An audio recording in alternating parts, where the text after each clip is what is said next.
Felicity Rudolph, and born in 1960, so I'm 57. I just turned 57, and my maiden name was Rigo, and I'm the daughter of two immigrant parents that moved here from the Azore Islands in Portugal. My parents are very, my mother's English isn't her strong suit. She still talks with a very, very thick accent, and my mother never went to school. My father is a wonderful, strong man who had an incredible work ethic.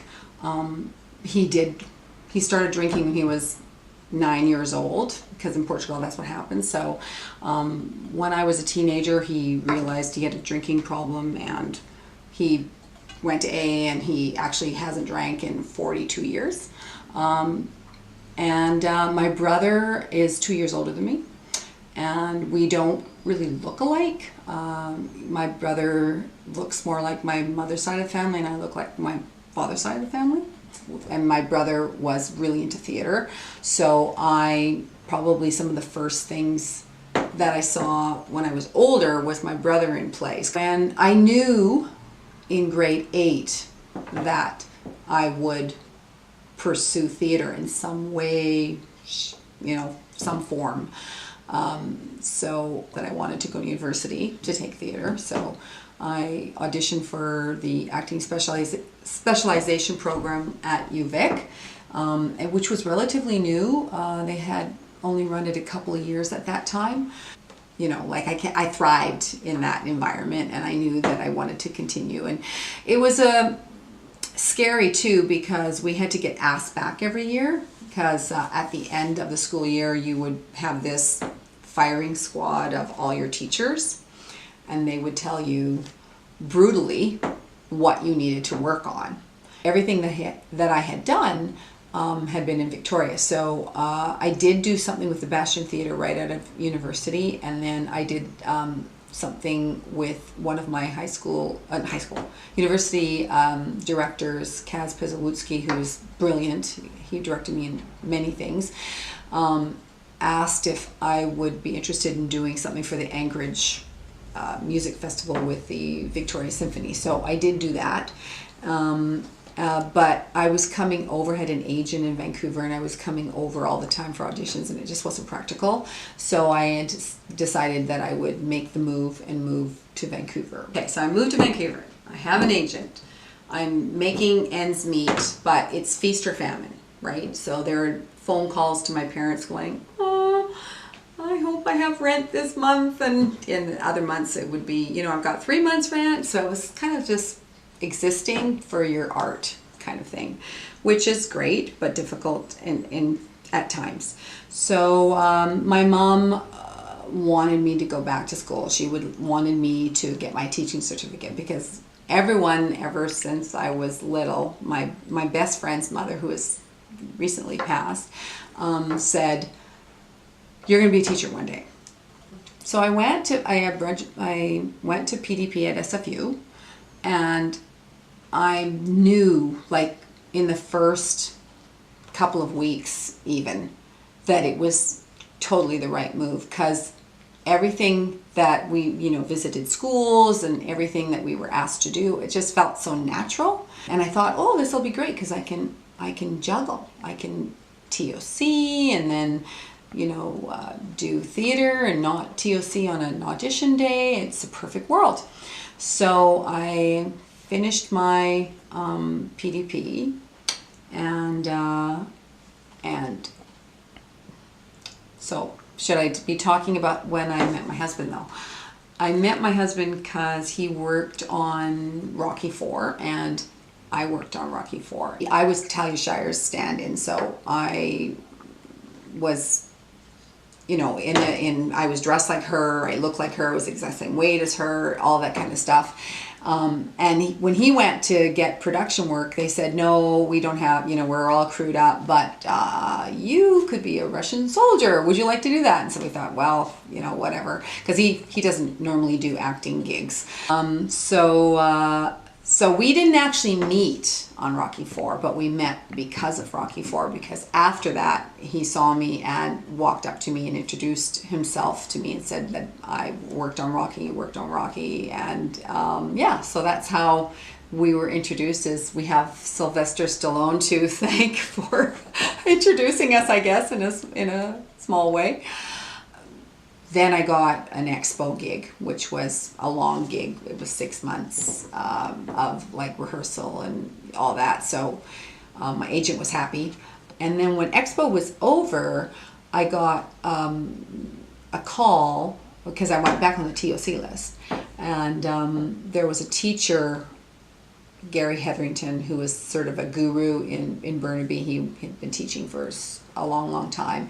He was going to retire, and his retirement date was in February. And I had just finished Expo, and I was TOCing, and then they said, would you be interested in finishing the year for him? Right? So all drama, finishing the year at Caribou Hill. And I thought, hey, I can do like 5 months. What is that, 5 months? Something like that. I still found it really rewarding, and then they asked me to come back the following year, and I just loved, I still felt like I was being creative. So I came back, and I was back for a year, and then I got engaged, and then life sort of unfolds and pushed forward, and I was really happy in the teaching role. I had quite often I would get students to say, why don't you just go back to acting? I'm thinking, you know what, I'm enjoying what I'm doing, so now I don't feel that loss. So at Caribou Hill, I had the pleasure of teaching, or in my early years, in my first couple of years of teaching, Michael Bublé was one of my students, and charming. He was very charming and funny. I directed him in several shows, and one of my biggest regrets right now, because I hadn't done a musical, but I taught Michael Bublé and I never did a musical. So that's a sad thing, but anyway. So I taught at Caribou Hill. We got married. I got married in my hometown in Castlegar, and then we backpacked all through Europe for our honeymoon. I got pregnant, so and we got a house in Maple Ridge.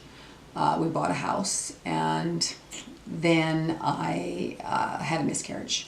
And it was a late miscarriage. It was at 4 months, so we kind of knew that something was weird or something was up. So we saw a specialist right away. But that was that was a struggle for many, many years, because that was one of many miscarriages that I had over the course of 10 years. We knew right at the first loss that we didn't want to be childless, that we wanted to have a child in our life. So we signed up for adoption like right away after the first loss, and we did ministry adoption. We just put our name on the list while we continued to try to have a family. But one of my best friends, Jody, who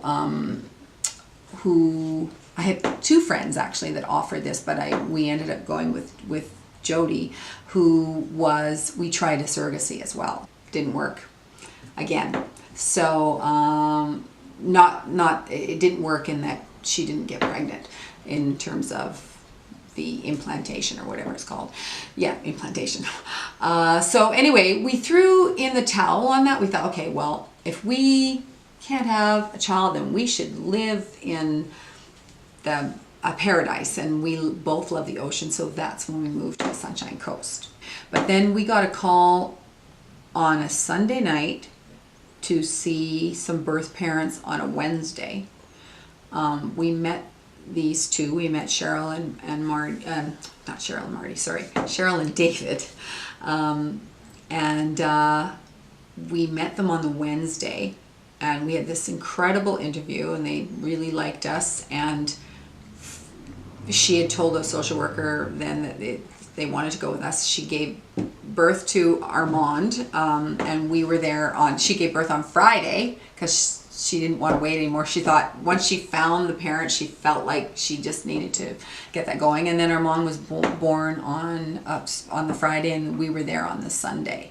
So in less than a week, our lives were like completely different, full circle for us. It was an open adoption. We wanted an open adoption. We thought it was healthier for the child and for everybody involved.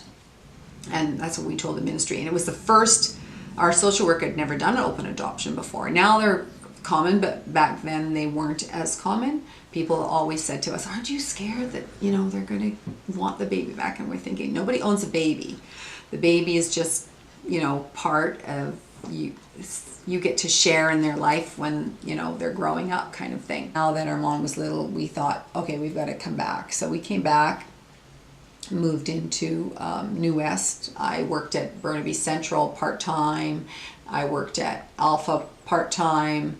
And then I went to Burnaby Mountain. Through the course of all my teaching, I'm thinking about, there's just so many students that I think about. I look forward to my recent new students from Mountain. That's something that is wonderful about the teaching world. Yeah, so I'm hoping that new chapter in my life is around the corner, and that I'll be healthy and I can enjoy having more time.